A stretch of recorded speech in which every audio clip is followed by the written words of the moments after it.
ያልነገሰው ልዑል በታሪክ የተረሳው የቢዛንታይን ልዕልት ያገባው በልጁ ሐዘን ተቆራምዶ የሞተው ኦርሃን ጋዚ እውነት ፍላቪየስ የሱ ኮማንደር ነበር?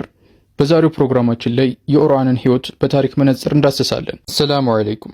በቱርክ የተከታታይ ፊልም ታሪክ ትልቅ ተጽዕኖ ካሳደሩት ፊልሞች ውስጥ በግንባር ቀደምትነት የሚጠቀሰው በድሪልስ ኤርቱሩል የተጀመረው ኩሩሉስ ኡስማንን አስከትሎ በዚህ ሰዓት ደግሞ ኩሩሉስ ኦርሃንን እያሳየን ይገኛል። ምንም እንኳን ኦርሃን የታሪክ ፍሰቱን ተከትሎ የራሱ ተከታታይ ቢሰራለትም በታሪክ ገጾች ውስጥ ዘ ፎርጎትን ፋውንደር ወይም የተረሳው መስራች በሚል ቅጽል ስም ይታወቃል። ኦርሃን የተወለደው ዛሬም ሆነ ድሮ ስመ ገናና በሆነችው የአናቶሊያ ግዛት ስር የነበረችው ሱጉት ውስጥ ነበር። 1281 አካባቢ እንደሆነ ይነገራል። ምንም እንኳን የኦቶማን የታሪክ አሻራ ያረፈባትና የካይ ግዛት የጀመረበት ቦታ ቢሆንም ዛሬም ላይ ሱጉት ከ15000 እስከ 20000 ሰዎች ብቻ የሚኖሩባት አነስተኛ ከተማ ናት። ኦርሃን ከአባቱ ኡስማን ዘፈርስት እንዲሁም ከእናቱ ማሉህን ሃቱን የተወለደባት ሱጉት ዙሪያዋን በትናንሽ የቢዛንታይን ከተሞችና ምሽጎች የተሞላች ነበረች። ካዮች የሚጠቀሙት ያኗኗር ዘይቤ ኖማድ ወይም ዘላን ተብሎ የሚጠራውን ነበር። አንድ ቦታ ለረጅም ጊዜ አይቀመጡም። ወደ ሱጉት የሚሰፍሩት አስቸጋሪውን የብርድ ወቅት ተከትሎ ነበረ። የከተማዋ ዙሪያ በቢዛንታይኖች የተከበበ እንደመሆኑ በየጊዜው የተለያዩ ጥቃቶች ይኖሩ ነበር። ኦርሃንም ገና በልጅነቱ ነው ራስን የመከላከልን ጥበብ የተማረው። ፊልም ላይ እንደምናያቸው በጣም ግዙፍ ጦር በሰዓቱ አልነበራቸውም።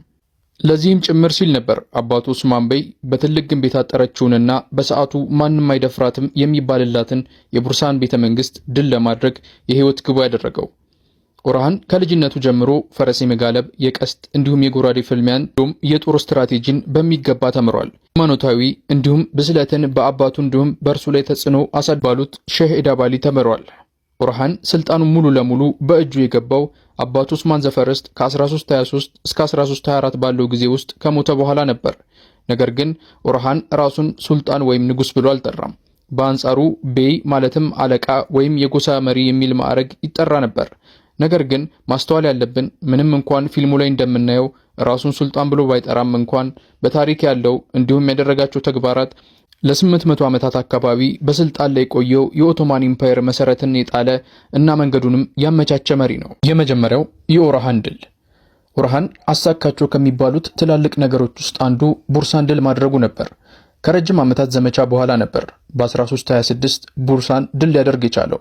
ነገር ግን ዘመቻው ረጅም ዓመታትን ይፍጅ እንጂ ኦርሃን ድል ያደረገው ግን ኡስማን ከሞተ ከጥቂት ወራት በኋላ ነበር። የቡርሳ ድል መደረግ በዋነኝነት 3 ጥቅሞች ነበሩት። የመጀመሪያው ቡርሳ ለመጀመሪያ ጊዜ ትልቅ የሆነች የኦቶማኖች ዋና ከተማ ሆነች። ሁለተኛ ኦቶማኖች መጀመሪያ ላይ ከነበሩበት የዘላንነት አኗኗር ወጥተው አንድ ቦታ መስፈርን ቻሉ።